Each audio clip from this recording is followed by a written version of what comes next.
Excellencies, dear colleagues, good morning or good afternoon to who is with us on WebEx and to who is now joining us on Facebook Live. The Geneva Environment Network has the pleasure to welcome you today virtually for a briefing on chemicals and waste, reviewing the outcomes of the negotiations related to chemicals and waste that took place this year, with the constraints and the impacts of the COVID-19 pandemic, and present the important conference scheduled to take place next year. 2021 should indeed be an important year for the sound management of chemicals, with the 4 chemicals and waste conventions administered by the United Nations Environment Programme convening their meetings of the parties, and also with the International Conference on Chemicals and Management, ICCM5, taking place in the second part of next year. For those who still don't know our platform, we are a network of more than 100 institutions and secretariats based in Geneva that make this region one of the global hubs for environmental governance. Administered by the United Nations Environment Programme and supported by Switzerland, we organize various networking activities, including regular multi-stakeholder roundtables and briefings on major environmental trends.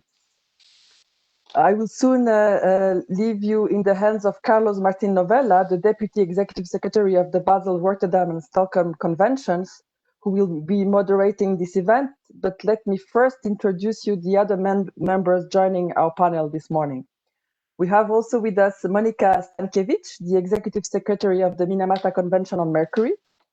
We have with us Monica McDevitt, the head of the Chemicals and Health branch of the United Nations Environment Programme. Then we have David Ogden, the chief of the governance bodies within the Basel, Rotterdam and Stockholm Convention Secretariat. From the Minamata Convention, we have with us Claudia ten Haver, Senior Policy and Coordination Officer. From Nairobi, we have with us Christina Zuka, the head of the Pollution and Health Unit within the Chemicals and Health branch of the United Nations Environment Programme.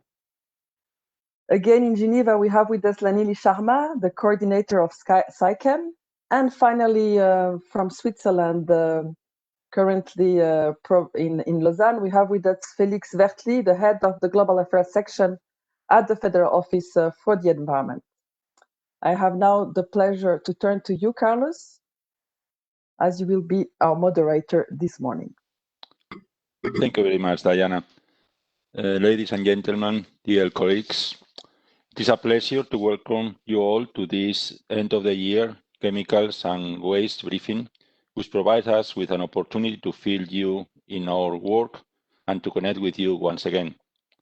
In particular, it is an opportunity to brief you on the outcomes of the work and the key activities that have been carried out during 2020, as well as those activities planned for 2021 in the field of chemicals and waste.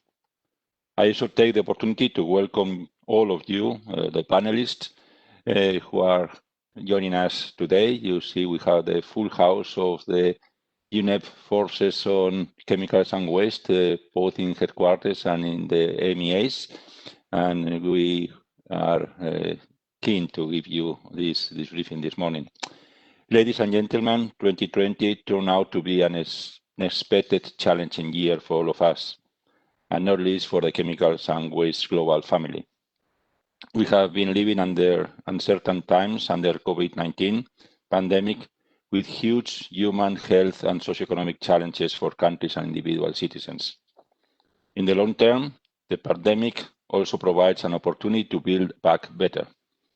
And as consumption resumes, we must ensure that we look at products and production increasingly from the life cycle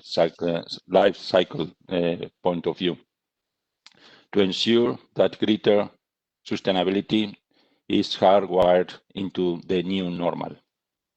I'm pleased to report that despite the many challenges faced, the VRA Secretariat continued to work non-stop for the last 9 months in order to ensure continuity in the delivery of our program of work. As the COVID-19 pandemic continued along the year, many important meetings under the Basel, Rotterdam and Stockholm Conventions had to be converted into an online format. What at the beginning of the year, back in March, was a new experience for all of us on how to logging into these platforms. In few months, all of us became experts on how to manage with the different systems to connect, and as you see now, the thing is quite smooth. While we are aware of the challenges and limitations of these electronic meetings, we are thankful that technology has allowed us to proceed in our work in the best way possible without leaving anyone behind. With regards to the future of face-to-face meetings, I wish to reassure you that that we are taking account all the relevant factors related to the health and security of all delegates in a thorough risk assessment that we are undertaking when planning all our future activities when the new normal is coming here. I will expand further on this topic since my colleague David Owen, Chief of the Governance Branch in the VRA Secretariat, will be briefing you on our current plans. Our agenda for today is quite full. However, before giving the floor to my colleagues, I would like to take the opportunity to thank you on behalf of the VRA Secretariat, all the missions present here today, as well as your governments for the support and active participation during our meetings and other activities all during this year, which has been key for the successful continuing enhancing of the cooperation and collaboration among the Basel, Rotterdam and Stockholm Conventions at the national, regional and global levels. As 2021 fast approaches, we look forward to continuing working together with you in order to ensure the success of all the big meetings on chemicals and waste coming up in the horizon, namely the 5th session of the International Conference on Chemicals Management, the ICCM5, and the back-to-back 15th meeting of the COPs of the Basel Convention, the 10th meeting of the COP of the Rotterdam Convention, and the 10th meeting of the COP of the Stockholm Conventions. We are scheduled to be held in Geneva in July 2021, and the 4th meeting of the Conference of the Parties of the Minamata Convention on Mercury later in November.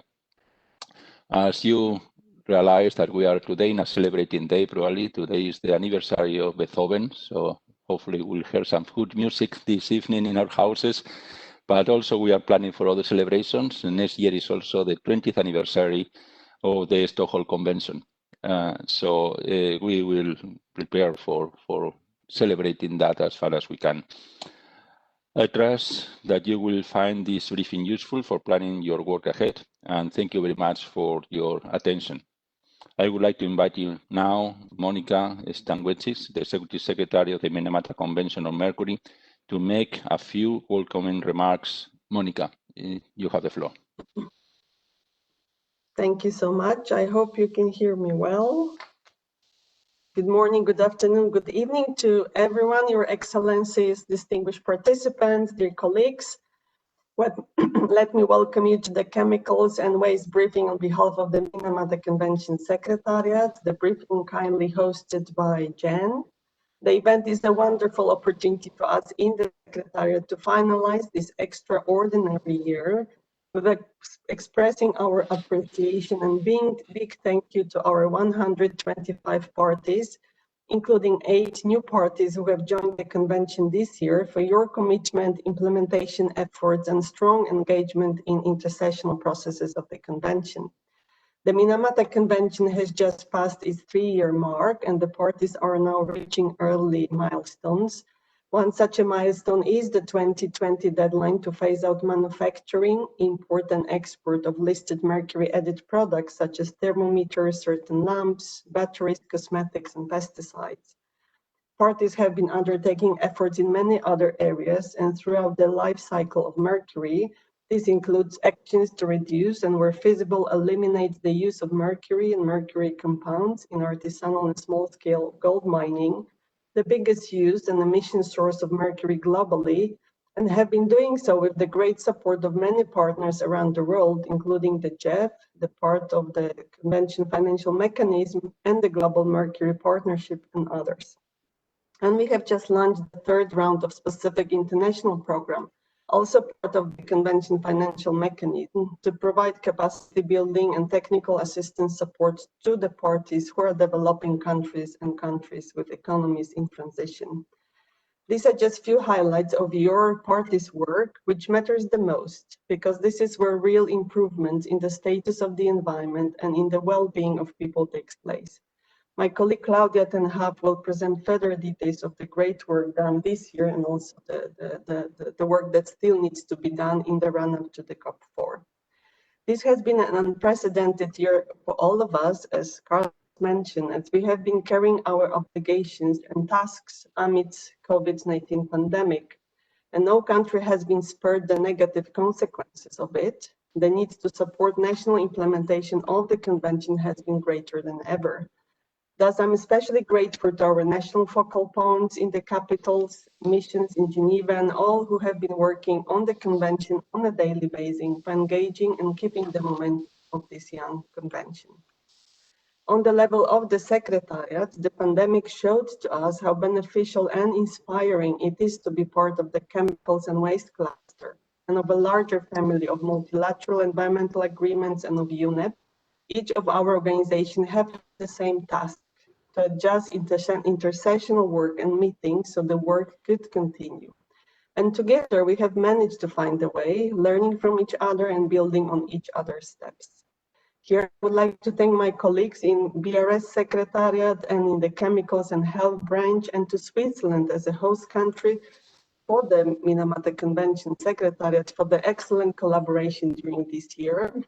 BRS Secretariat colleagues, you, Carlos and Rolf, have extended invitation for joint activities, and I'm very grateful for that. And I have been doing the same from our side.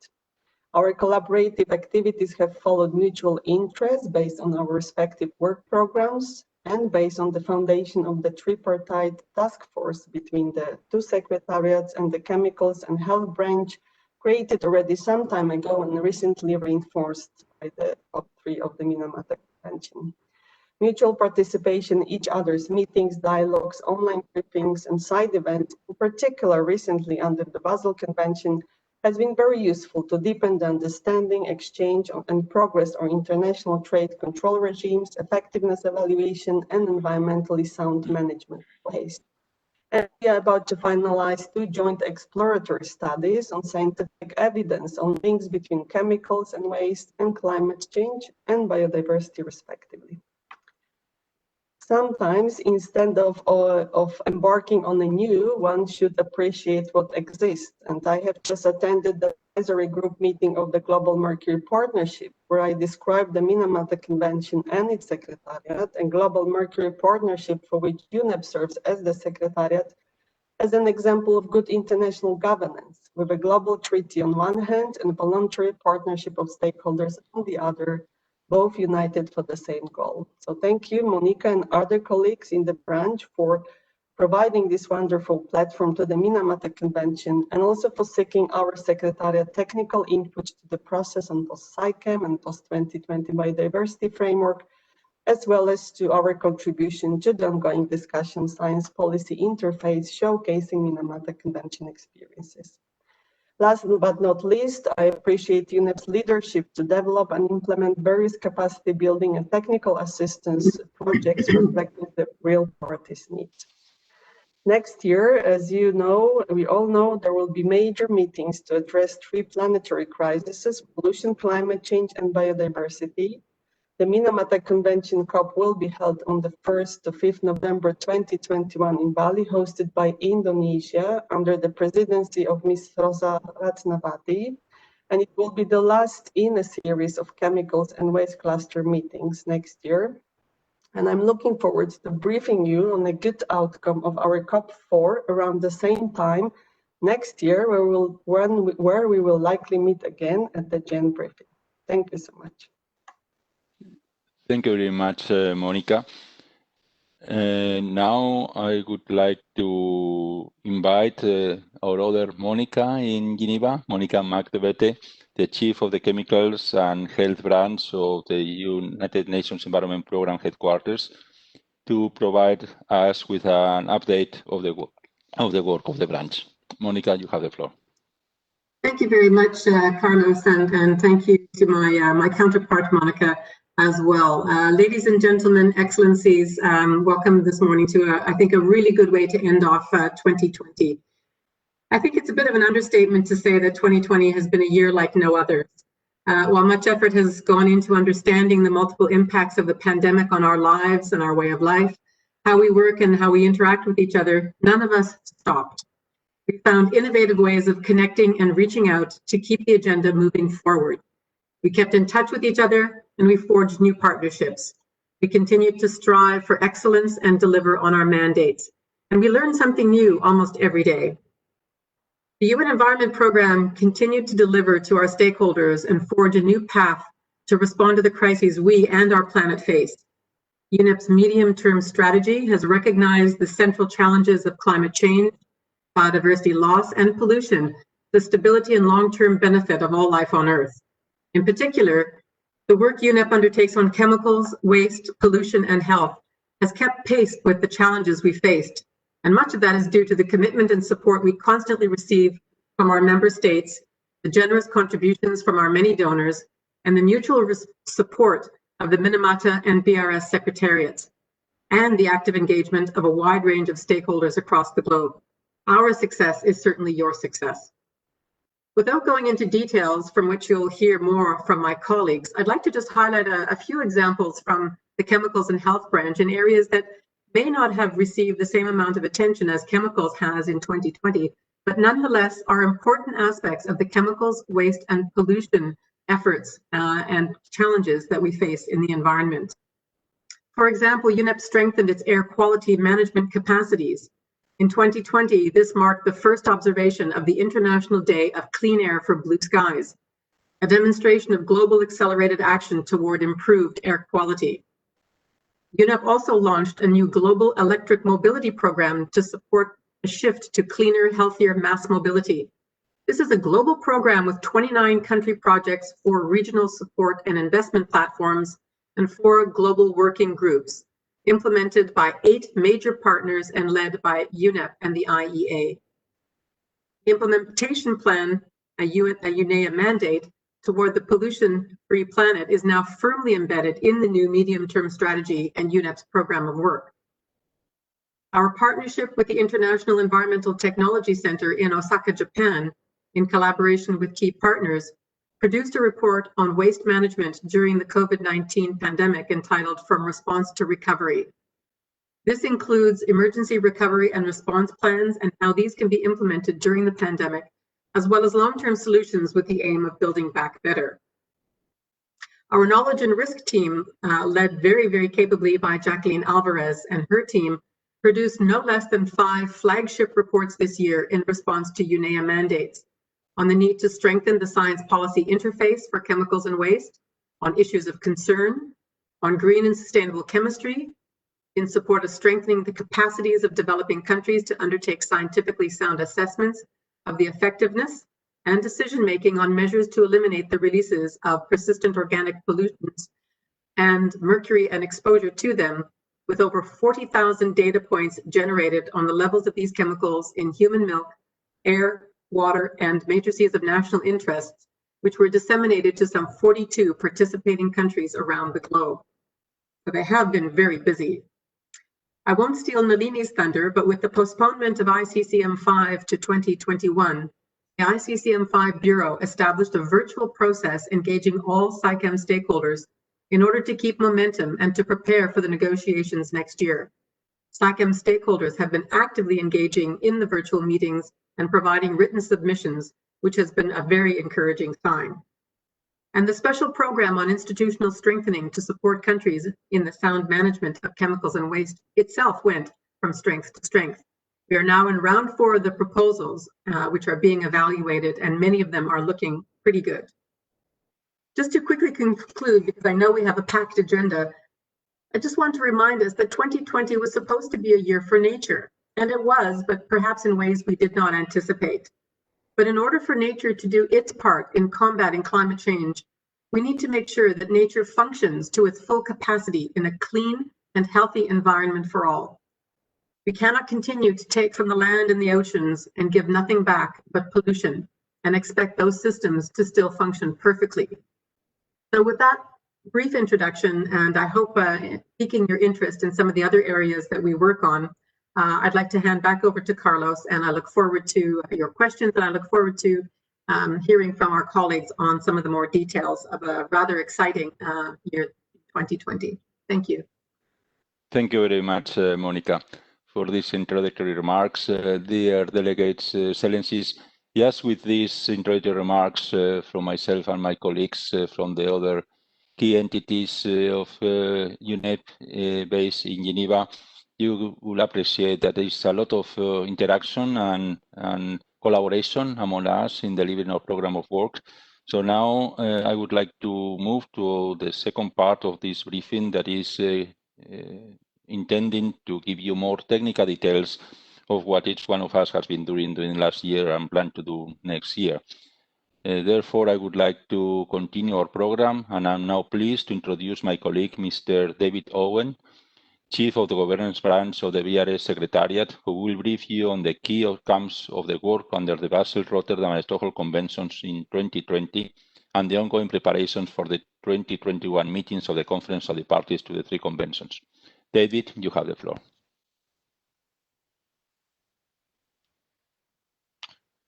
Thank you, Carlos.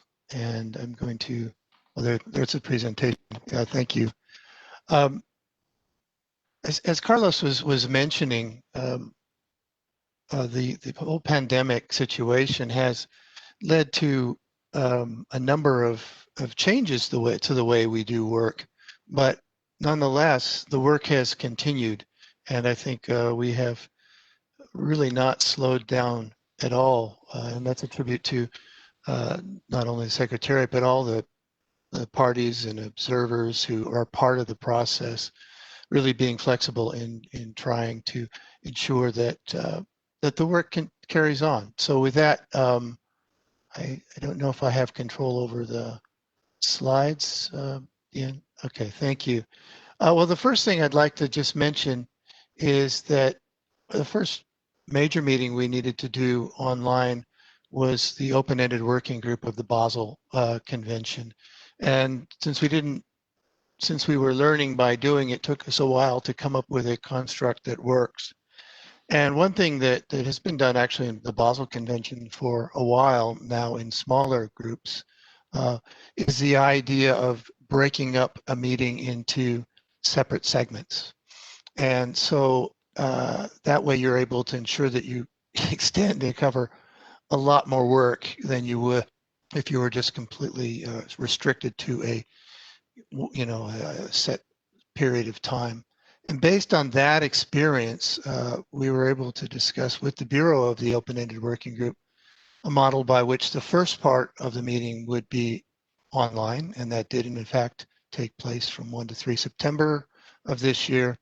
And then then the second part of the meeting which would be face-to-face, would be postponed until next year, which we're still trying to work out the exact details on the timing of that. But another thing we found out is that having a meeting online allows more people to participate. So we actually had around 600 participants in the meetings from 120 countries, which is more than we would normally get for a face-to-face version of the OAWG. The main outcome was to ensure that the intersessional work continued from that meeting until the online meeting, to the face-to-face meeting, and to the COP. So there's a lot of intersessional work that was ongoing. It's listed here on the slide. I won't go through the whole thing now, but they would be coming up with products, and they are working right now on products that would go to the OAWG as well as to the COP. Next slide, please. The next meeting that would take place, and this is, I guess, where the work, this whole idea of trying to spread out a meeting over several parts originated in the Implementation and Compliance Committee, which has been doing this actually for many years. So they've actually had the meeting in 3 parts, as you can see here, in June, July, in September, and then last week. So in the main outcomes, that they look at compliance issues with a number of parties that have issues before it. And as you can see, Bahamas, Bhutan, and Tom and Principe were able to resolve many of their issues. Some are still ongoing. And as you can see here, that there's a few countries that are underlined that actually were able to develop some national plans to address these issues. And then the more general issues dealing with reporting, national legislation, international traffic, and a very nice dialogue took place with the other MEAs at the meeting in September. Control systems, guidance on transboundary movement. All these things are issues that are designed to try to improve implementation of the Basel Convention, and so that work has continues to go. Next slide, please.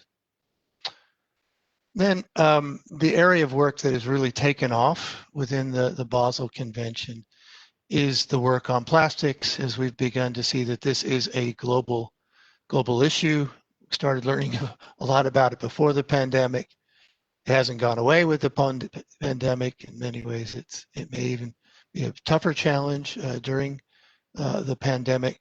As you can see, the work is divided into 8 areas.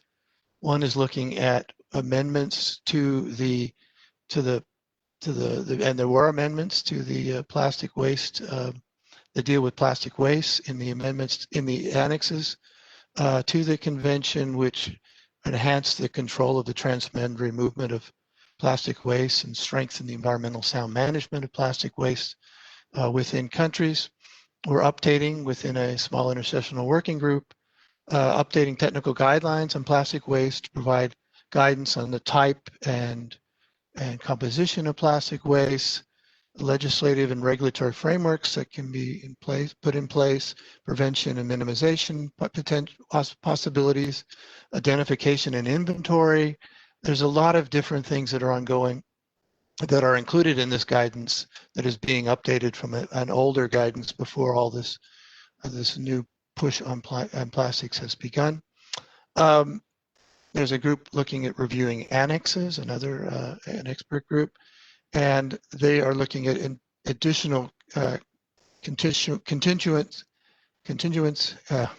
constituents or characteristics for waste that would be included in annexes 1 or 2 or 3 of the Basel Convention. So all these are some additional measures really targeting how to better deal with plastics waste under the Basel Convention. Another big area of work is the Plastic Waste Partnership, which has groups of projects in the area of prevention and minimization, collection, recycling, and recovering, including financing and related markets, transboundary movement, outreach, and then outreach, education, and awareness. And through this, there are many pilot projects that are being considered that are funded, and that these would then help countries to really catalyze work within these countries to deal with plastic waste. There's work on the world under the World Customs Organization to ensure that there are codes that will help the customs officials deal with plastics waste that are coming into their territories. We're developing guidance on inventorying plastic waste and to facilitate national reporting on them. Then there's more work on assessing the effectiveness of all these activities under the plastic work of the convention. And then finally, there is a lot of work on technical assistance, primarily through a small grants program, through regional centers to the Basel Convention, to really try to address specific plastic waste management issues in countries. So this is basically the aim, is to work with partner countries to improve their management of waste. Next slide, please. I won't go through all these, but it just shows you that there's a lot of work that is ongoing right now as we speak, or recently.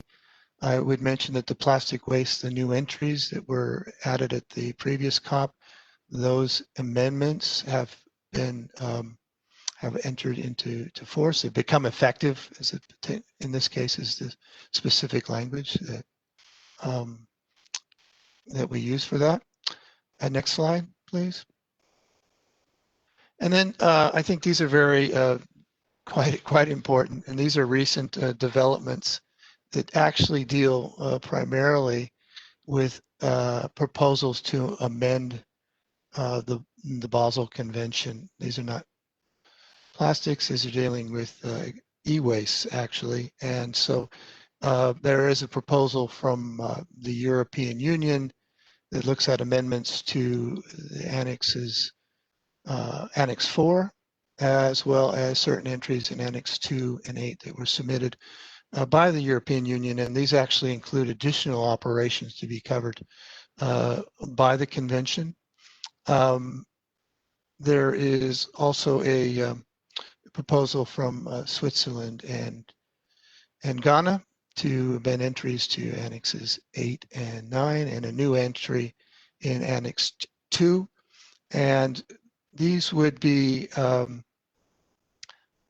basically would be to ensure that there's new entries to deal with categories of waste that are requiring certain considerations under the Basel Convention. And this deals specifically with waste, electrical and electronic equipment, so that more of these sorts of activities could be covered by the, can be covered by the prior informed consent requirements under the Basel Convention. As a result of these two sets of amendments, all e-waste moved transboundary, be it characterized as hazardous or not, will be subject to this prior informed consent procedure.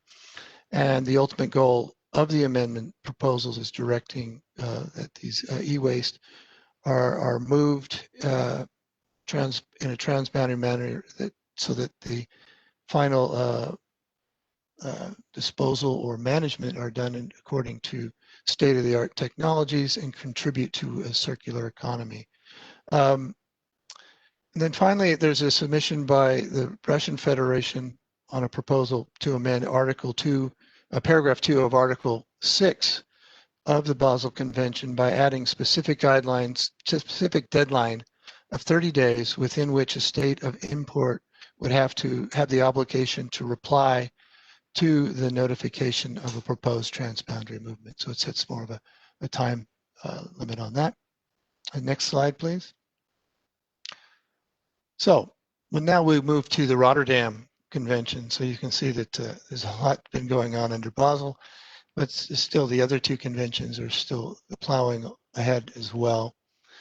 We had an online meeting again in September, and it was really looking at recommended listings of two chemicals in particular. One is on perfluorinated octanoic acid, PFOA, and its salts and related compounds. And this, of course, is a chemical that was recently listed under the Stockholm Convention, but is a very important chemical to be dealt with. And deco-bromodiphenyl ether, deca-BDE. Those are two chemicals that have been recommended for listing, and so they needed to agree on the decision guidance documents. And so the proposed amendment will be circulated, or was circulated actually yesterday, to list these two chemicals in the Rotterdam Convention. So that was sent out yesterday, and they will be considered at COP10. And the invitations for COP10 will be sent out in early next year. I think there are other chemicals under consideration that I will not indicate now, but they are there's other work ongoing, but those chemicals would not be ready until the following COP. Some other things just to mention. As you can see, there's been a series of webinars. The entry into force of the Stockholm Convention's compliance mechanism took place on 6 November. This has taken quite a number of years to be set up, and now it is set up. And then at the next COP, they'll actually look at the composition of the group electing its members and that sort of thing. So it will begin its work next year, that compliance committee. And the 52nd edition of the PIC circular went out on the 11th of December. That is a big effort that goes out twice a year, which provides information on decisions that have been taken within that context. Next slide, please.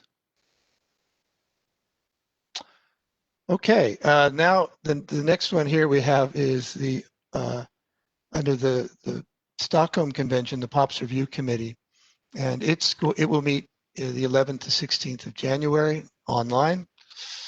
It will consider draft risk profiles on Declarin Plus and Metoxiclor. It will consider a proposal for the inclusion of UV 328 in Annex A. And in all these cases, those three chemicals would not be possible for them to be considered until the following, not the COP coming up, but the one after that. Review information related to specific exemptions for Deca-BDE and short-chain chlorinated paraffins. Evaluate and review of the brominated diphenyl ethers pursuant to paragraph 2 of parts 4 of and 5 of Annex A. So there's a review mechanism for these chemicals to consider their continued need for use. And then for PFOA, since this is actually a group of chemicals, it is looking at, as I mentioned, it was listed at the previous COP, an indicative list of chemicals to be covered for the listing of PFOA, its salts and related compounds, because this is really a group of chemicals. And so it's a bit more complicated to try to list them all. It would take pages. So you provide more a description and then give them an idea of the sort of the indicative list of substances should be covered. Previously, the previous POPROC did agree on the whole suite of documents that would be for PFOS, PFHXS, and salts and related compounds. And so these are flame retardants. And again, these would be, they've already completed their work within the POPROC, which recommended their listing. And this chemical would, the submission to parties was sent out yesterday. So that did in fact happen. And so it would be considered at COP 10. Next slide, please. Again, there's a number of things ongoing within the on the scientific side.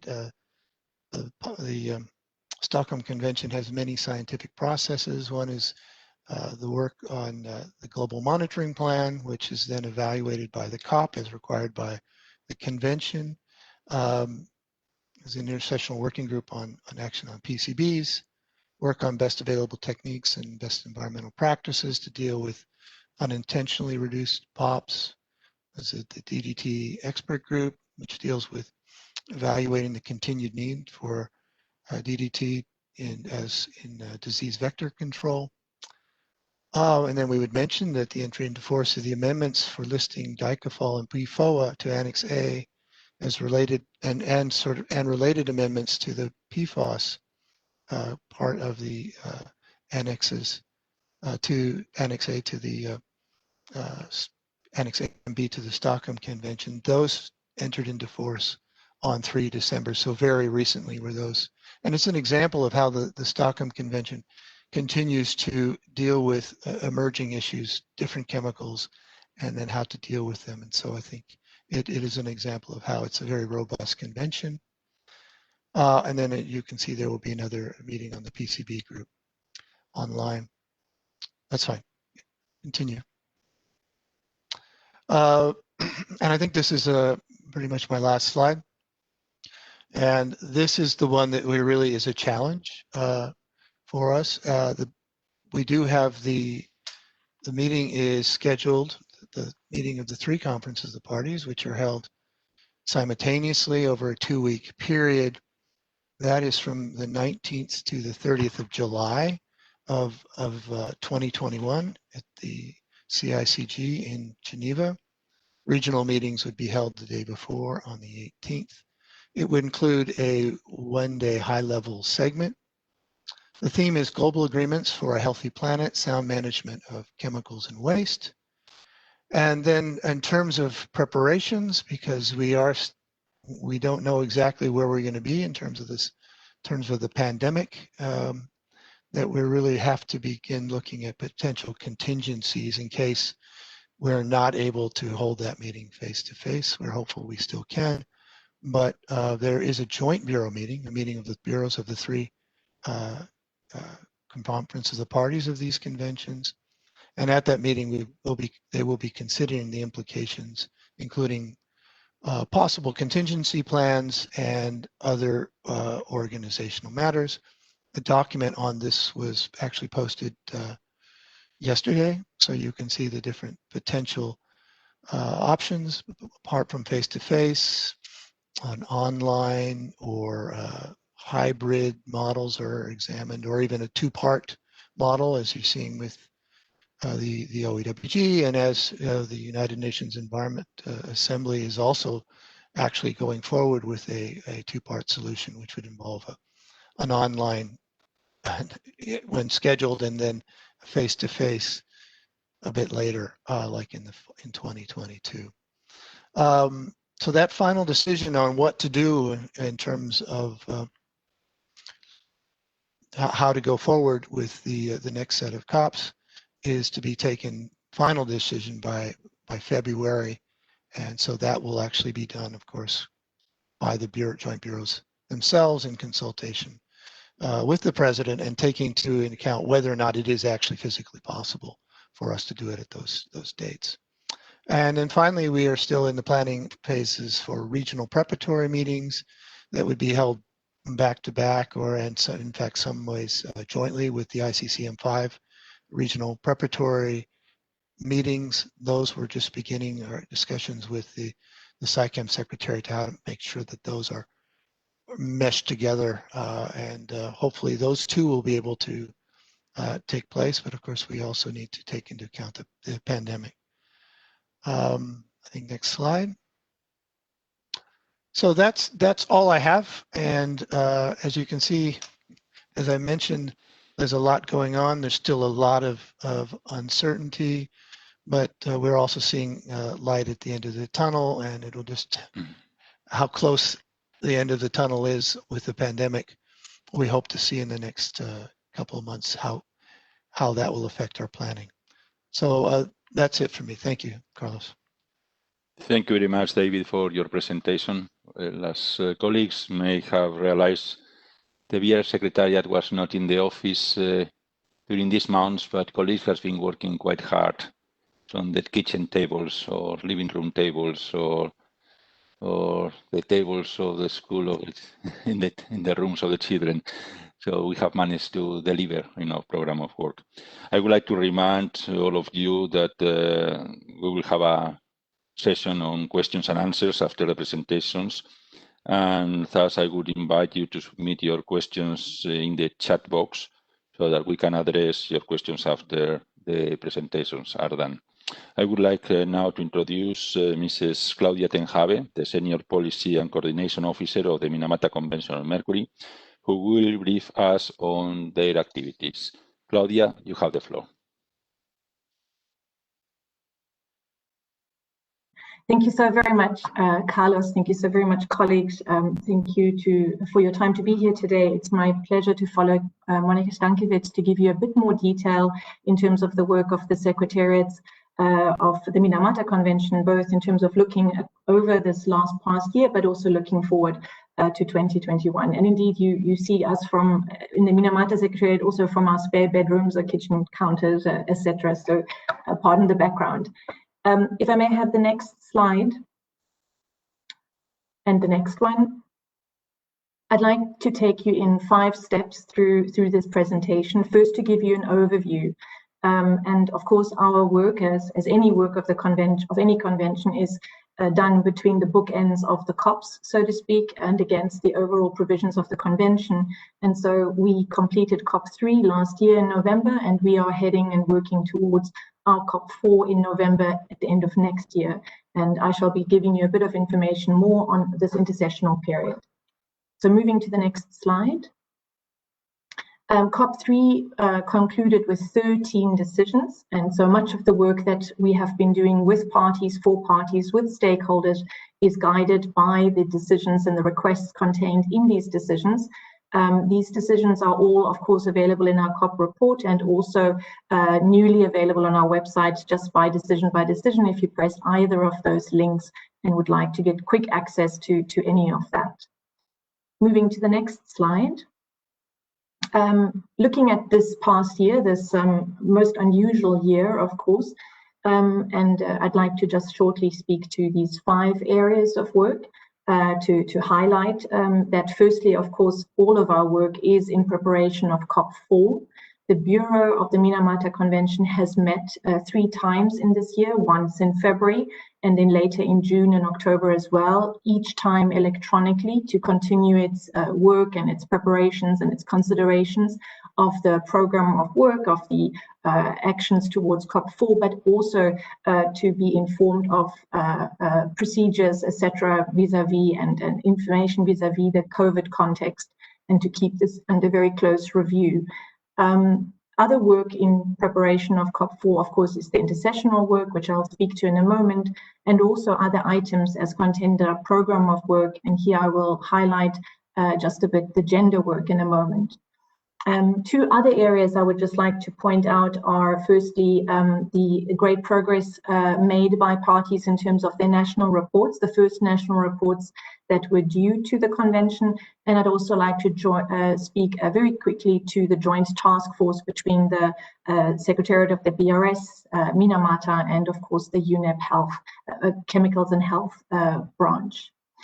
The second block, the second pillar that you see in this slide speaks to the expert groups that have been convening. Even though we haven't been able to meet physically, all of these expert groups have been convening on a fairly regular basis as per the requests in the respective decisions and also as per the guidance of the respective co-chairs to complete and continue the work under these 3 areas.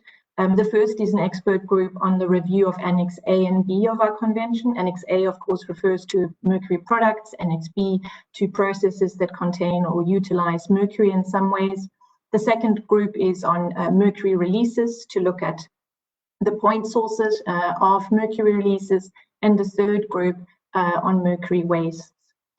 Other intersessional work that has taken much time and energy and also creativity from parties and others this year has been the work on towards the arrangements for the effectiveness evaluation. So that's the middle box.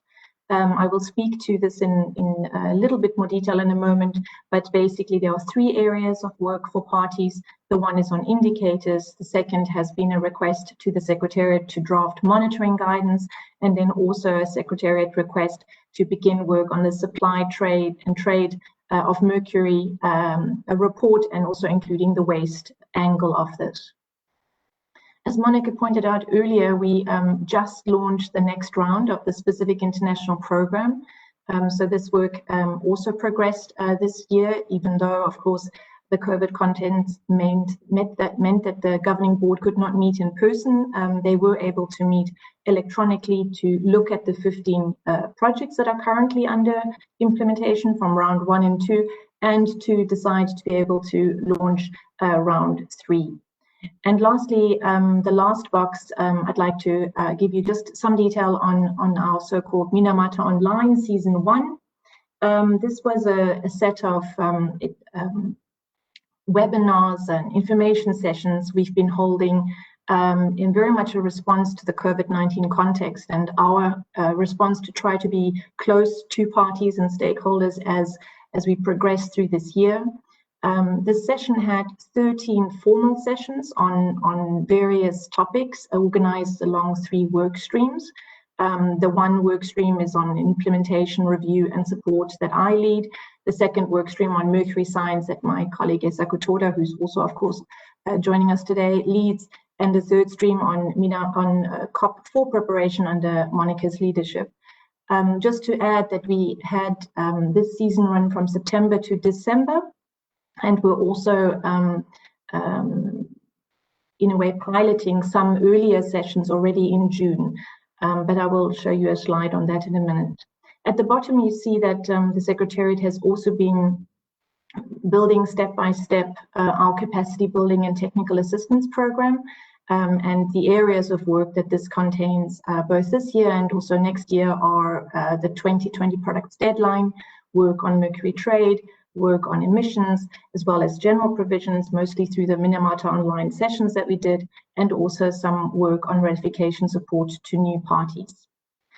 Moving to the next slide, which looks similar, but it is the priorities looking forward. Again, of course, COP4 preparation is our most important priority to help parties and stakeholders and others to get ready for November 2021 under the Bureau, and to keep the context in regarding COVID under close review.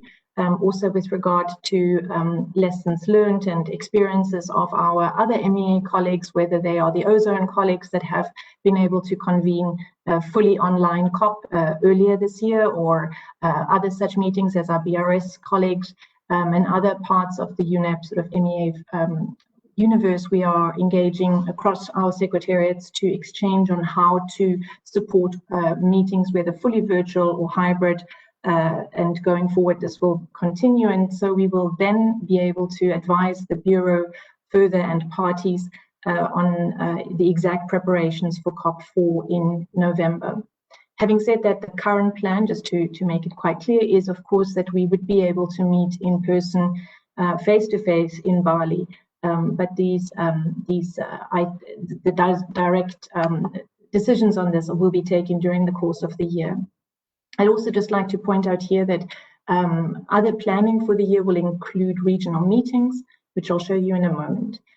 The second pillar summarizes the continuation of the intersessional work, and the middle pillar highlights that the Implementation and Compliance Committee of the Minamata Convention will meet next year, primarily to look at the Article 21 reports that have been submitted by parties, but also other work as per the terms of reference of the ICC and as necessary and as required.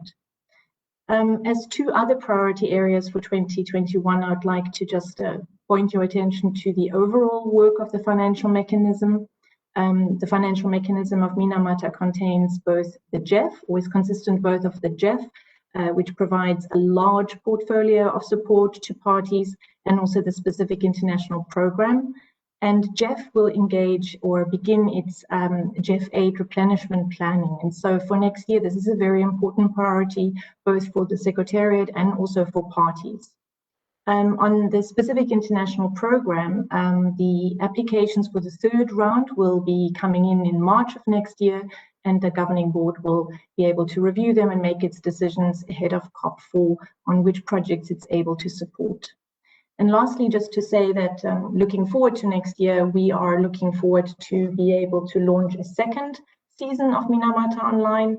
And I will shortly show you just two slides on the joint studies that Monica mentioned with the BRS on biodiversity and climate change, respectively. Moving to the next slide, and there are a couple of slides now, which you can look into more detail at your leisure. They will have more information there than I would like to speak to at this moment. But here is just the intersessional work listed that is happening right now. As you can see, it involves and is with regard to Article 4 and 5 of our convention, products and processes, also with regard to releases and waste, and with regard to effectiveness evaluation. The next slide, thank you, shows just an update of the status of the work of the technical expert groups. These are the three that have been convening on a regular basis and are preparing their work going forward to COP4.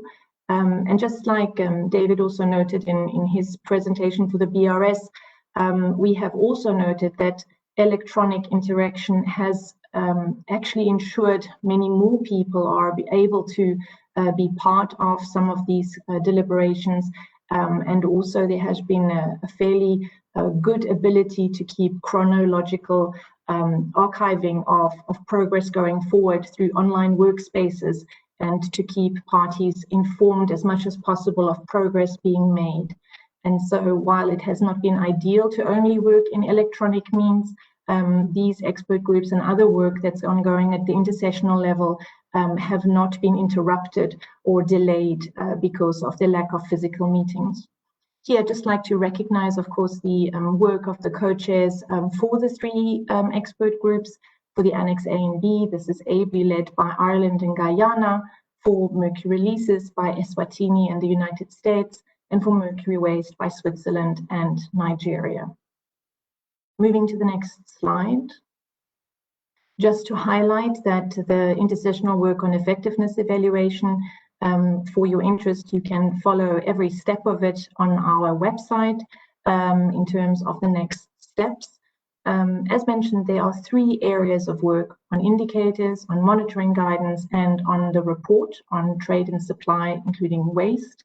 If you would like to become more involved in this or would like to be updated to this, I would like to invite you firstly to immediately link to the decision that came out of the COP, and then to follow, this is a screenshot on the website, the online working spaces, the roadmaps, and the contributions made so far on each of these areas of work. Moving to the next slide. This outlines the work on indicators and the status where we are right now. The work on indicators is in 3 steps. First was an information session on what work needs to be done. Secondly, the invitation to parties to provide initial views of the indicators. These have been received by the 30th of November and are available on the online workspace. And we invite parties and others to have a look at all of those submissions and to prepare for the exchange session, which is planned for later in January next year.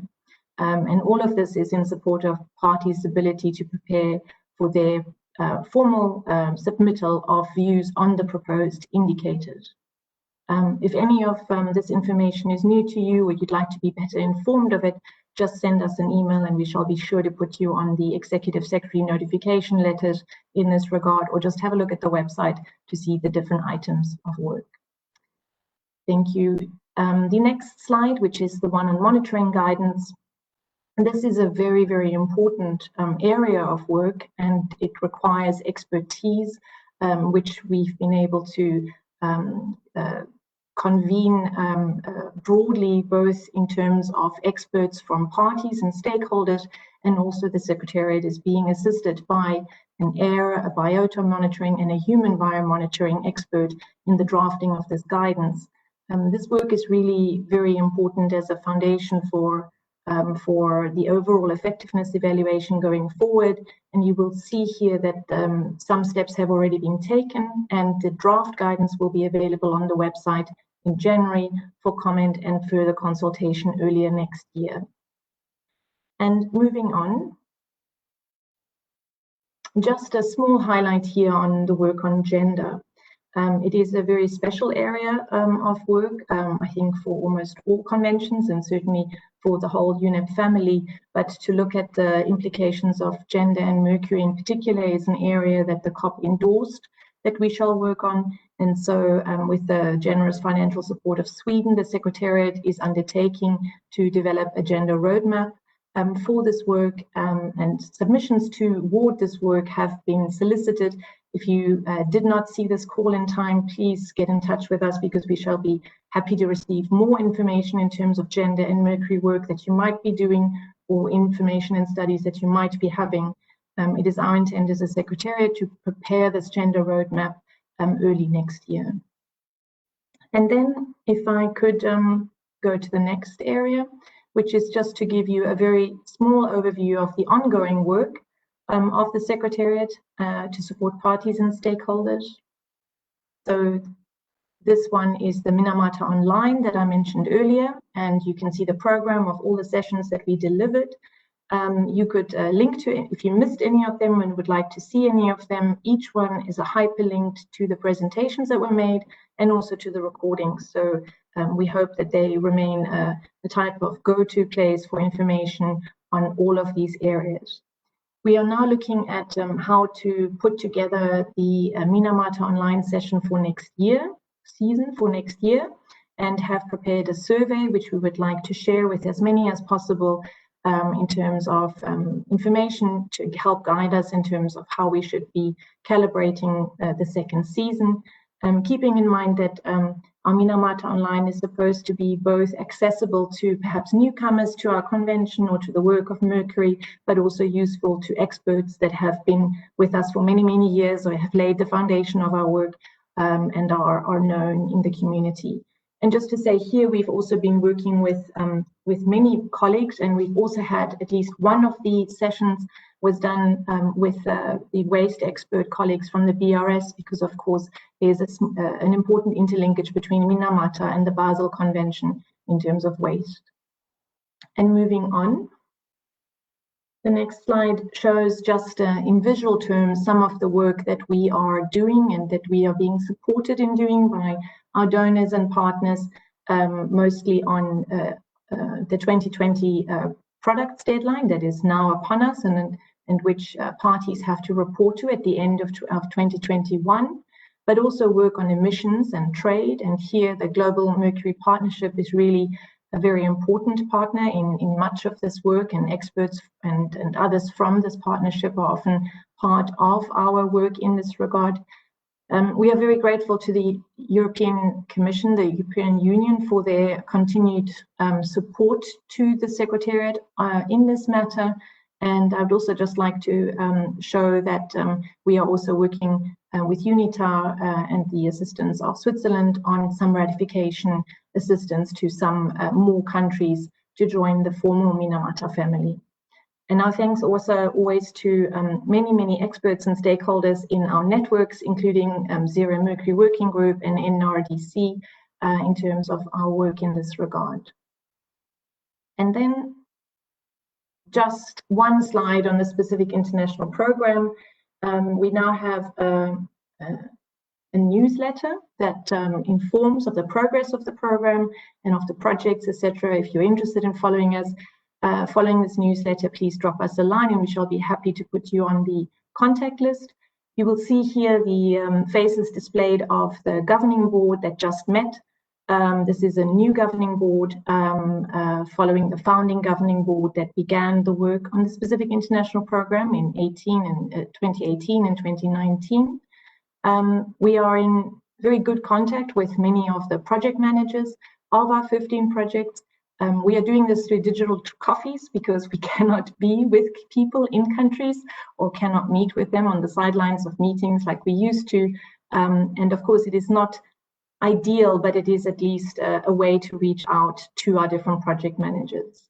And here also you just see displayed the timeline for applications to the third round. It opened yesterday and we look forward to many applications from eligible parties by the 18th of March. Moving on, I'd like to just stop here for one moment to recall decision 311 of our most recent COP that speaks specifically to the cooperation between the Secretariat of Minamata and the Secretariat of the BRS conventions.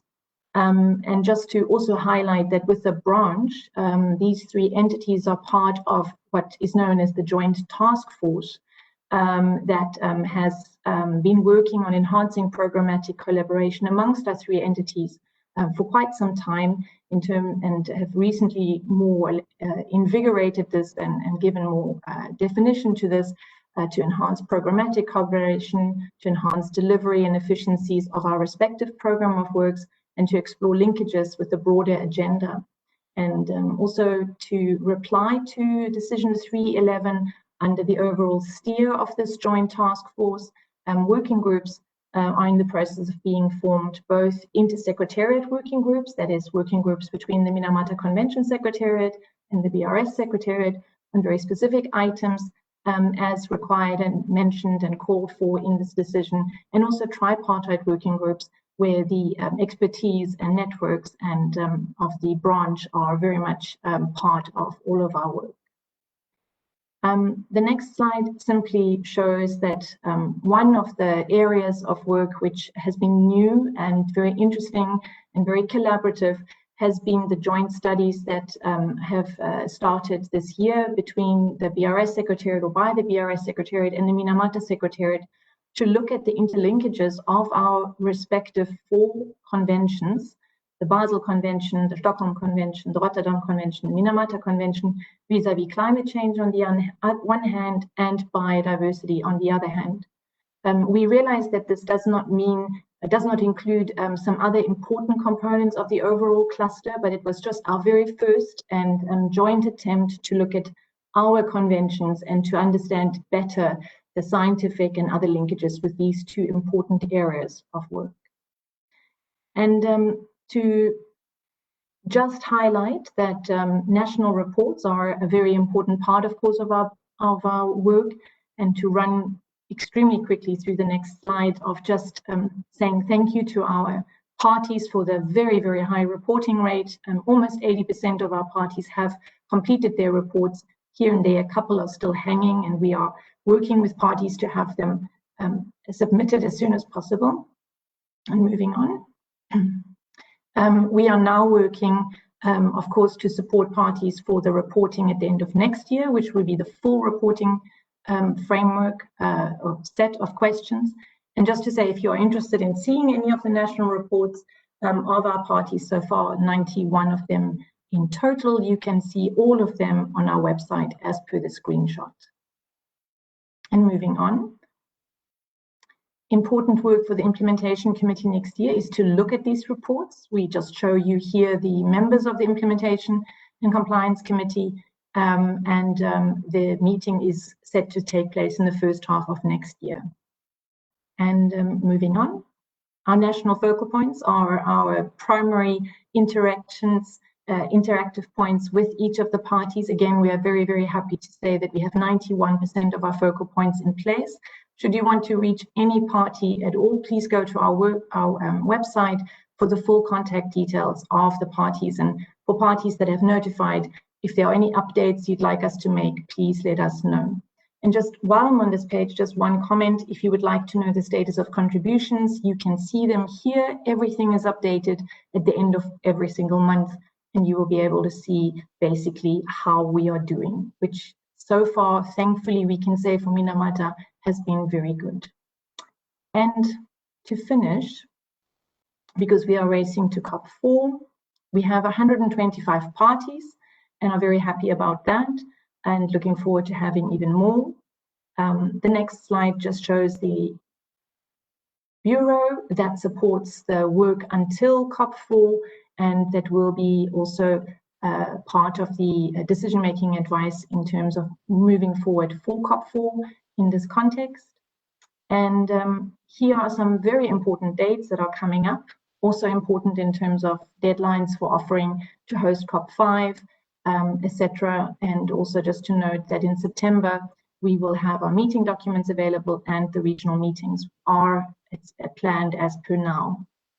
And just as overview, the details of the planning, also with regard to BRS and ICCM.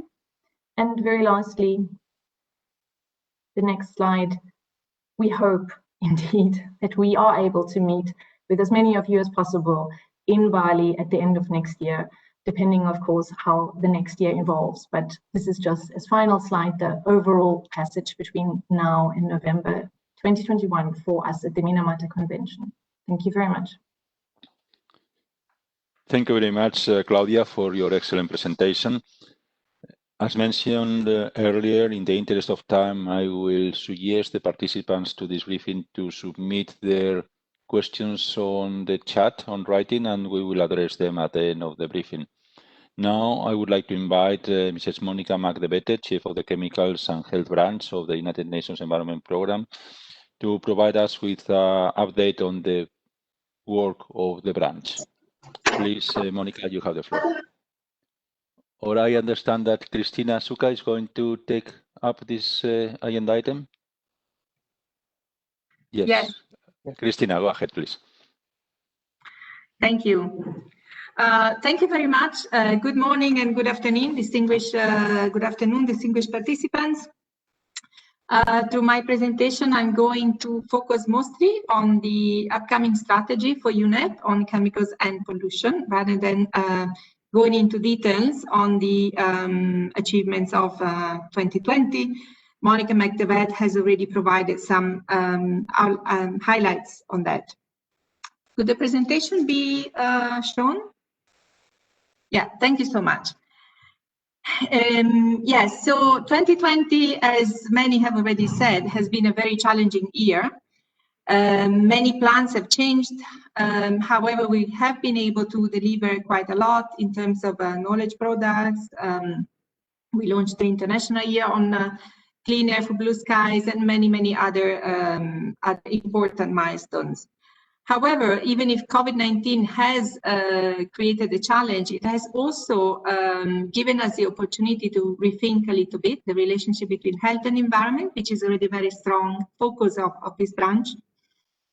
And we have done so, for example, as part of a 4-block response to COVID-19 from UNEP as a whole, with 4 blocks that are intimately interlinked with each other. So maybe we can move to the next slide. So 2020 has also been a year that has allowed us to do a lot of strategic thinking. So we are now in a very key moment when we are transitioning from the current medium-term strategy of UNEP, which is approved by UNEA, that goes from the period of 2018 to 2021, to the new medium-term strategy that will start in 2022 up to 2025. And we are now gearing up our efforts towards 2030 because we more and more closely link our efforts to achieving the SDGs. So at the moment, in the current strategy, we have 7 sub-programs. One of them is chemicals, waste, and air quality. This is our strong, let's say, where our work is strongly anchored. And in the new medium-term strategy, which is being submitted to UNEA 5 for approval and has undergone several consultation times during 2020. In this new strategy, we will address 3 interlinked planetary crises: climate change, biodiversity loss, and pollution. We can now move to the next slide, please. Now, this is a figure that is taken directly from the medium-term strategy. The current draft, that is the last meeting that has reviewed it has been last week, and it's now going to be submitted to UNEA.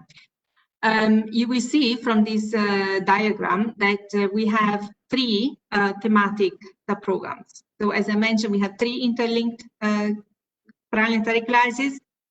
For each of them, a thematic program or sub-program will basically address what needs to happen to achieve certain long-term goals. One of these sub-programs is chemicals and pollution action. You will see also on the side of the, maybe go back to the previous, yes, thank you. On the side of this 3D cube, you also see some enabling and foundational programs. This means that these programs, which are also part of the medium-term strategy, will basically all align towards achieving the objectives of the 3 thematic sub-programs. Now you can move to the next. Thank you. Yes, each of the thematic sub-programs has specific outcomes to be achieved by the end of the strategy by 2020, and also an overall outcome by 2030. Overall, what we need to achieve by 2030 is significant progress is made towards a pollution-free planet. To do this, we have 3 outcomes. The first one, I will not read the entire text, but it focuses on enhanced capacity and leadership on the sound management of chemicals and waste. The second focuses on waste management, improving through, among others, circular processes, safe recovery of secondary raw materials, and progressive reduction of open burning and dump sites. Outcome 3 addresses the releases of pollutants into the environment with the aim to reduce these releases. I will probably, in the interest of time, not go through the principles that are listed at the bottom of this slide, and maybe move to the next one. where this is simply to show that this work and the foundation of the work on chemicals and waste within UNEP is in the mandates that we have received from UNEA. So from UNEA 1 until UNEA 4, close to 30 resolutions have been adopted, addressing different aspects of pollution, environment and health, chemicals and waste. One of these resolutions, Resolution 421, focuses on the implementation plan towards a pollution-free planet and provides also a mandate of coordination and monitoring of progress in addressing pollution, and calls for addressing capacity gaps of member states in addressing pollution. We can go to the next point. Something that is not reflected in these slides is the fact that we do very much focus on also on working with MEAs, of course. So UNEA resolutions are our direct mandate providers, but we do, of course, work to achieve also MEA goals. So how does the chemicals and health branch come in this context? So first of all, the chemicals and health branch strongly focuses on chemicals, waste and pollution work and the linkages with health. But we also work in close collaboration with other parts of UNEP. Increasingly, we see linkages, and we highlight and we focus on the linkages within the work on chemicals and waste management with other parts of the state environmental agenda, including climate and biodiversity. And this means that also we work very closely with different experts in-house and outside. So to enhance capacity and leadership on the sound management of chemicals and waste, the branch works on sound science, knowledge and information. We do joint programming and coordination with the MEAs, particularly BRS and Minamata, and also others. So not only in the chemicals and waste field. We do support MEA's implementation and in general improve capacities for sound management of chemicals and waste through various mechanisms, including but not limited to the special program.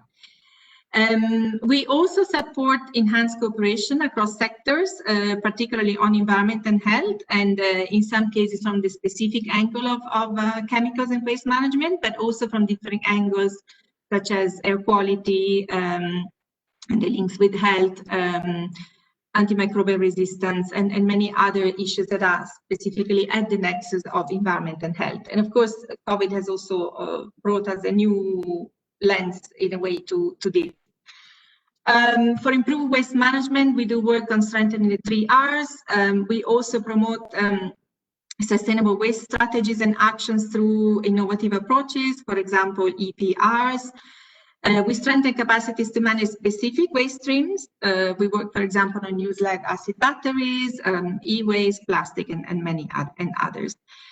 And we are also planning, and this is more towards the focus of the new strategy, on focusing on closing open dump sites. And to do this, we will work closely with the UN Habitat and other partners.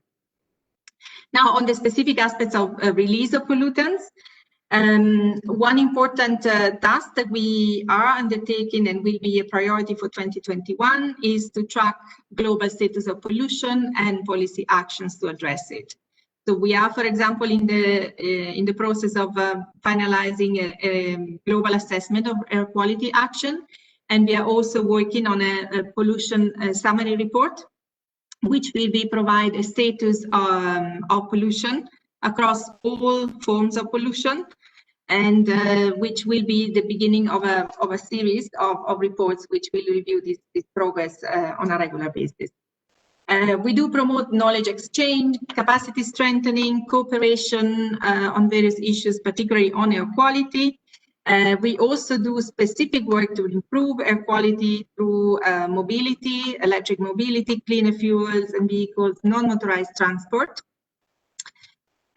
We want to move progressively more into enhancing horizontal capacities to address pollution.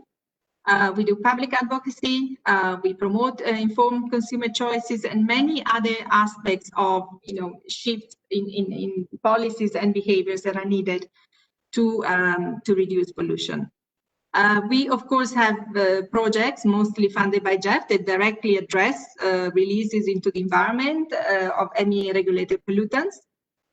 And we also work with or provide secretariat of many global alliances and partnerships that bring multiple stakeholders together to address pollution and chemicals and waste, including addressing specific issues.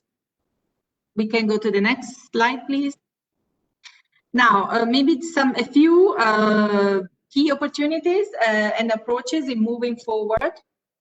So, of course, having an ambitious outcome from the Beyond 2020 process will be key to help us transition towards a pollution-free planet. So we are looking forward to this important milestone in 2021. We see progressively the importance of interlinkages with other processes. So we have, for example, promoted close collaboration also with the efforts ongoing on biodiversity, also post-2020. But also in our knowledge and implementation efforts, we want to see more and more the nexus with other environmental and other issues explored. Which takes me to the next point, that gender, health, and social consideration, thank you, and social considerations become more and more key in addressing this issue, pollution, chemicals, and waste issues. We do need a multi-stakeholder, multi-sectoral, multidisciplinary approach. This is why the future of cycling will be is so important. But I will not say much of that because Nalini will talk about it. Interagency collaboration within many different fora, including the AMG. But also including, for example, regional coalitions that are issue-based on specific issues, which could be air quality, some aspects of chemicals and waste, which are happening in different regions. And of course, coordinated action through specific alliances and partnerships. I mentioned already the importance of nexus issues. One important aspect is, for example, One Health, which is emerging as an important concept, partly as a result of COVID-19, because it does look also at the links between zoonosis and the environment. But also antimicrobial resistance is one aspect of this concept. So from the chemicals perspective, this is a very important issue to look at, which also we are mandated to look at. Maybe to conclude, we do need to leverage more UN reform, partnerships and funds to address capacity gaps of countries. This includes also addressing this as part of COVID-19 recovery efforts, making sure that we use the opportunity in a way to make sure that countries are able to move towards a cleaner path. And very important is the fact that addressing pollution, better managing chemicals and waste is a very strong contribution to SDGs.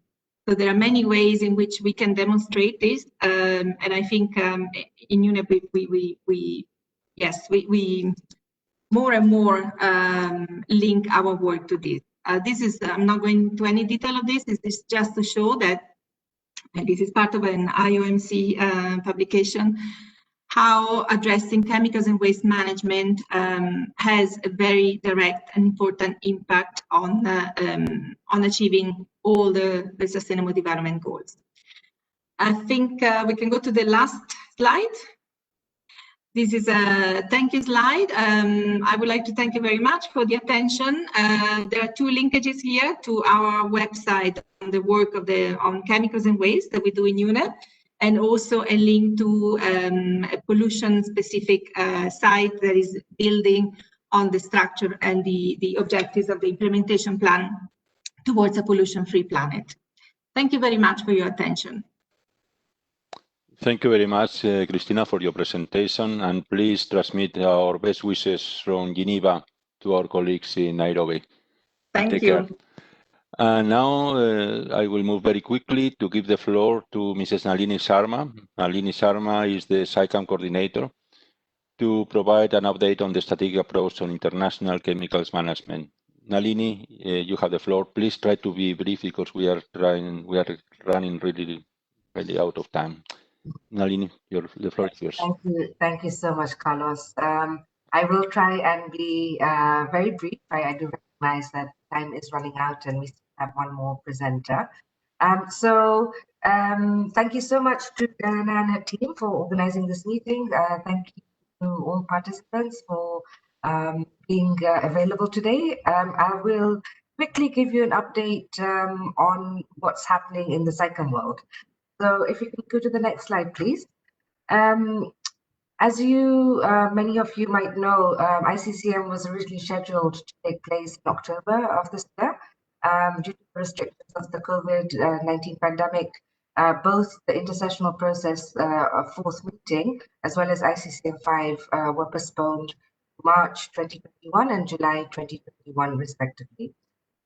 So in this regard, we've had a number of bureau meetings over the last 6 months. In fact, we've had actually 5 teleconferences held virtually. So I had a very engaging discussion with the bureau over the last 6 months. And they agreed to establish some virtual working groups that will then continue the work and advance the work in preparation for the negotiations that will take place next year. Next slide, please. So in terms of the principles of the virtual working groups, the purpose of the virtual working groups that were established is to develop proposals for tangible outcomes, including identifying gaps, compromise text proposals, and or alternate text as appropriate.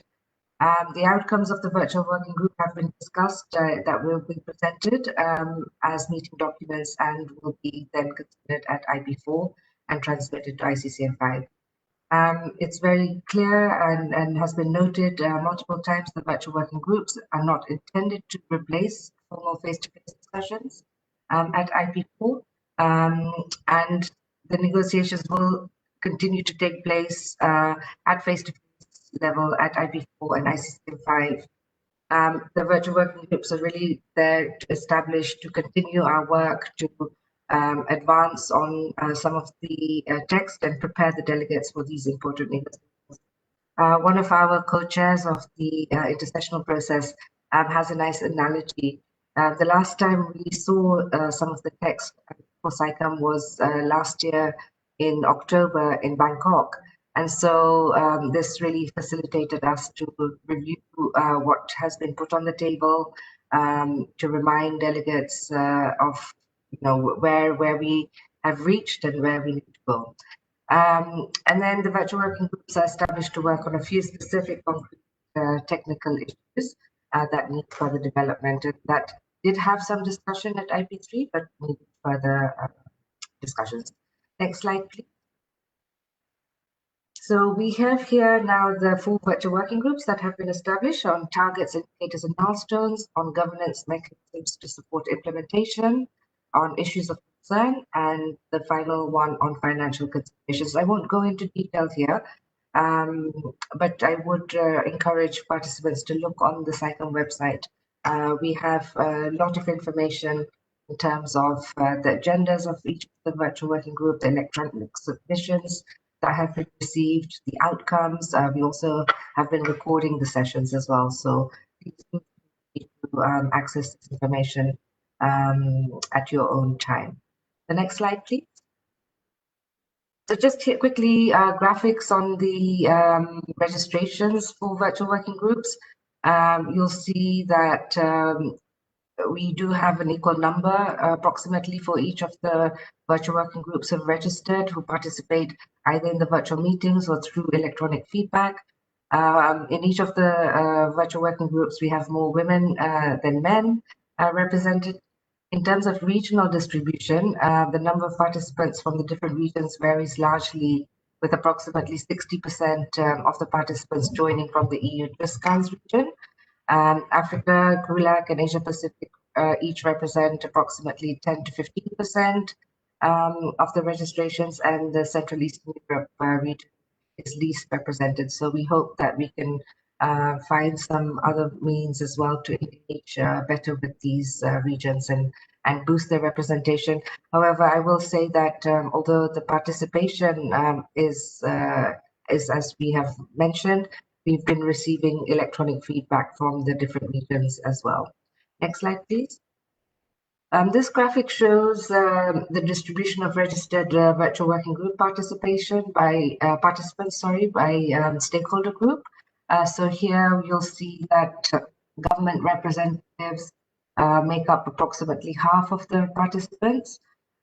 We have the non-governmental organizations as a second largest stakeholder group, up to about 25%, followed by intergovernmental organizations. And then we have private sector and other category. We've been also hosting a number of technical briefings. So if you can take the next slide, please. We've been hosting a number of technical briefings, and there are actually a few more technical briefings planned for 2021.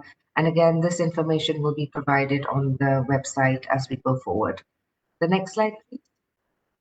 I won't go into this slide. It just shows a timeline of how we have proceeded. We start the virtual working groups in October, on the 22nd of October.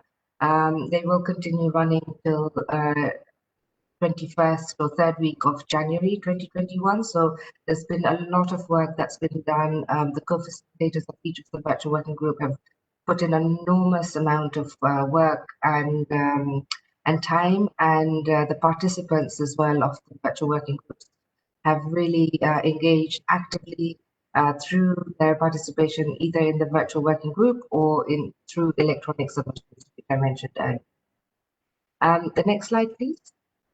There is also an ongoing process in terms of the high-level declaration and the development of a proposed high-level declaration. So the ICCN5 president established an informal drafting group back in October. She asked for kind of an open call for submissions, for inputs and elements for a possible high-level declaration. The group has now been established, and the representation, as we have all the information on the website, so do please feel free to have a look at the participation of this informal drafting. They've met now twice, and I guess the timeline I would like to mention here is that by next week, a draft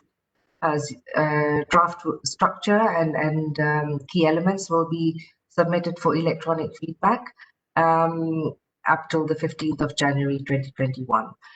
We will have then the third meeting to consider this on the 9th of February 2021, and then further timelines will be announced at a future time. If you go to the next slide, please. So here we have, that in March 2021, we had planned to have a face-to-face meeting of IP4. This, of course, now has been postponed, and discussions are being held at the Bureau level in terms of how to proceed with IP4, and we're looking at possibilities, as mentioned by earlier by colleagues in the BRS and Minamata, to have some different parts of this process so that then we can continue with the work that's been achieved this far. ICCN5 is planned for the 5th to 9th of July 2021 in the World Conference Center in Bonn. And the final slide, just to please take note of our website. We are on Twitter as well, so please follow us on Twitter.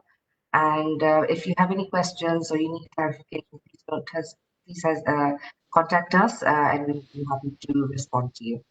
I thank you very much for your time. Apologies for a very short and brief presentation, but I'm just very mindful of our time. And thank you so much, Carlos. And Thank you very much, Nalini, for your presentation. I'm sorry you pay the consequences to be the last presenter, but we appreciate all the details and worth of your slides. In this context, I can see that the only question that we have received in the chat is about the availability of the presentations today. I guess, Diane, that all those will be available in the website of GN. And of course, all participants are aware that in the UN Environment Program, all our entities, we are very much in an open doors mood. So if you have any questions emerging from these presentations or whenever during the year, yes, please don't hesitate to contact the key officials and we'll be ready to answer any questions or concerns that you may have. Having said that, I would like now to welcome Mr. Felix Wettley, the head of the Global Affairs section of the Federal Office for the Environment of Switzerland, our host country, who will make some closing remarks to this session. Felix, you have the floor. Thank you very much. Thank you very much, Carlos, and to all the colleagues for their interesting and informative presentations. I think it's really worth to start with thanking to all of you, all the efforts you have done in this year, the last months. I think we have all been very touched by this corona pandemic, by the corona crisis. And also thanks to your efforts, we have really learned to work together virtually. We have seen the limits of this working together, but also the potential. I'm sure that a good number of those tools that we have learned in the last months, we will also use in the future. I think also one important element is that we will also be grateful for the leadership of the different conventions and UNEP is how well you organize also for your staff. This time, I think we were able to well protect your staff members. And this is very key because we all know that behind our desk, we're all human beings and we have to work together to achieve the goals. When I was listening to the presentation, two thoughts on that. I think what we have all seen and learned, we have an impressive number of events in the coming years. We have the three major events in the chemical waste cluster. We have UNEP with a new midterm strategy that is really emphasizing and enhancing the roles of chemicals and waste. I think we have really to be careful to use this opportunity to create visibility for the chemicals and waste cluster. Also knowing that the COVID will remain a dominant topic. And 2021 will also be a year of biodiversity. And the first big event, I think, 5, and it's a unique chance that this new framework, we know that with a multi-stakeholder process, a multi-sectoral process, we're able to agree on ambitious goals to make significant steps towards the environmental sound management of chemicals and waste. I think it's a strong signal when we are able to convey together this message and to develop together jointly as governments, as international organizations, including the MEA, as private sector, civil society and academia, this message together that will be quite strong and important. Because when I was listening to all the events that we have planned, it will be very important also to be careful that we don't overload the agenda. We have to gain political support for our agenda, for the new framework. And this also means we have to be, for example, consider carefully how to organize our high-level meetings. So I could see we have planned 4 high-level meetings for next year. We all know that our ministers might not be able to attend 4 events. When we maintain them, as it could be for each of the events, its own high-level segment, that would mean we may compete among each other. And we will create a lose-lose situation because ministers have decided I go to this or another event, but nobody will be able to attend all the events. I think that will be a task we have to take up from the point of view of member states, also from the point of view of secretariats. What are innovative and good solutions to have high-level events, but to organize them in a way that we are able to gather these political messages, political momentum and support, and not to proliferate such kind of high-level meetings, but bring them together, reduce the numbers, but have stronger and more impact. In this regard, I think also for us as member states, it will be important that we are able to attend the important meetings.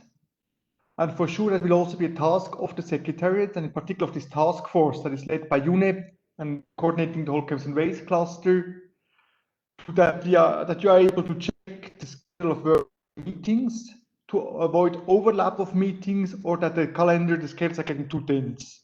I think that's really something where you can contribute, that we as member states are able to participate. I think also when we look at the regional preparatory meetings for different events, it will be important that they are well coordinated of the dates, so they are having joint. I think that will be even more important now in the current COVID situation. It is for sure each travel will be a challenge in the beginning. We don't know when we will be able to travel, but when we can reduce travel destinations by having meetings together, that will make the organization easier, and perhaps also be able to reduce the number of participants so that we're able to have them. When I was listening to the different presentations, you could also see that now UNEP has this more overarching strategy where chemicals and waste takes a big part. That's really great, good news. We've also seen that you have all a strong focus. What is your mission to deliver? The one that you have by your bodies and your missions. I think it will also be important to look for the next year. What are the linkages among our different agendas? What are the linkages among different events? And as mentioned, the first very important one will be the ICCM 5, the major event.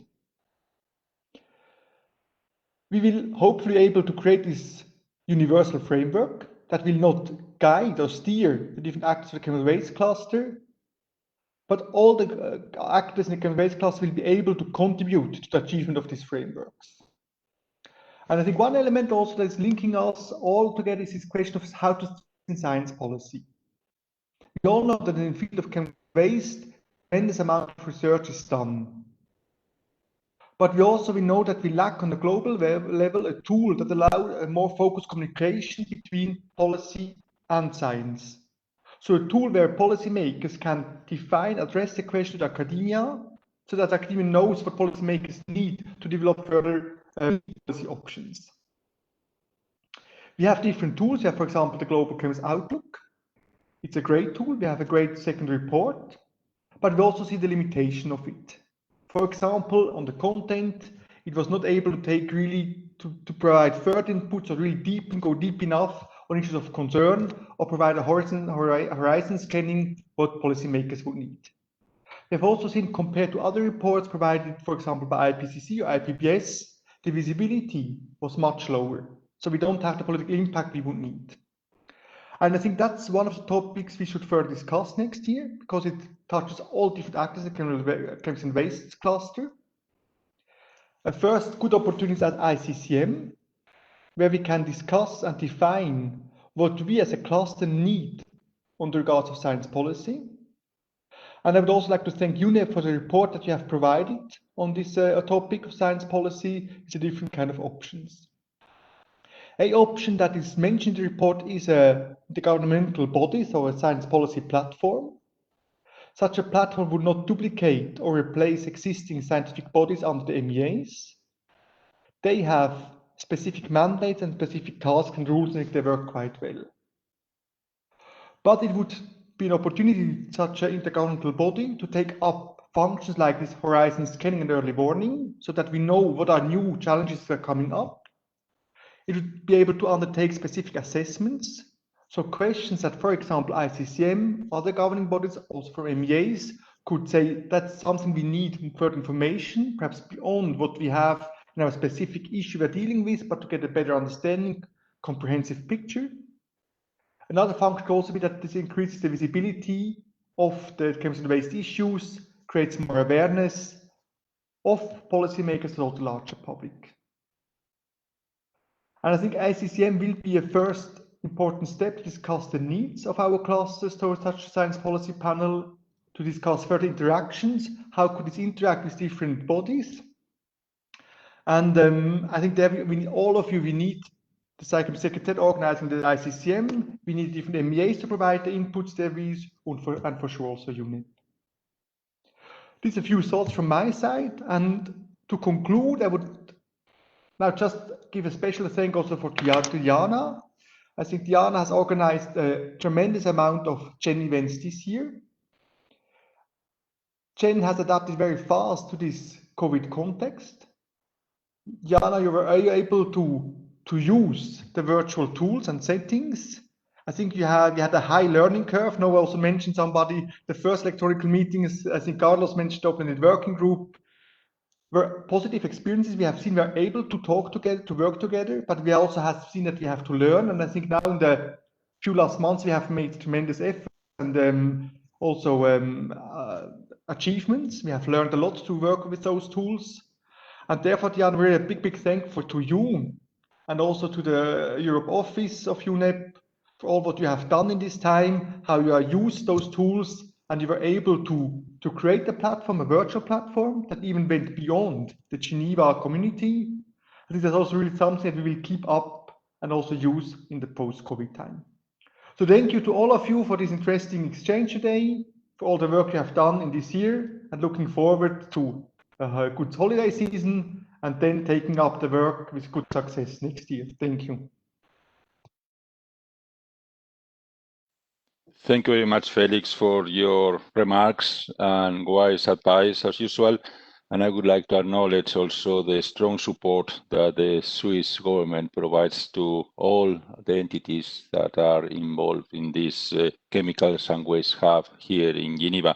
And also I would like, of course, recognize the strong support from many member states and other donors that are making possible to undertake the impressive list of initiatives and meetings and projects and whatever that we have seen through all these presentations. Without the support of all these donors and the institutional support of our host country, will be impossible to achieve all this altogether. So now, before finishing and closing this session, I would like to give the floor to Diana. I think she wants to make some announcements. Diana, please go ahead. Yes, thank you, Carlos. I also want to extend the thanks of Felix to the GEN team, because I am not alone in this team. Just wanted to bring to your attention that we will be back live tomorrow on another topic. We will, of course, I want to thank all the panelists that join us, as Carlo has already thanked them, but also our thanks from our part. Thank you. With that, Carlos, we are finished. Thank you, Diana. As you see, all this bottom line has been collaboration and coordination among different entities, and here I would also want to recognize the interinstitutional cooperation and coordination within the UN family. Don't forget that in the BRS we are talking about UNEP host, but we also have, in the case of the Rotterdam Convention, FAO as host of part of our secretariat that is based in Rome. And part of our efforts is joint work between UNEP and FAO staff in conducting the work of the Rotterdam Convention. With this, I would like to close the session. Wish you all the best for the end of this year. Take care and be safe, and I look forward to see all of you in a face-to-face as soon as possible next year. Thank you very much.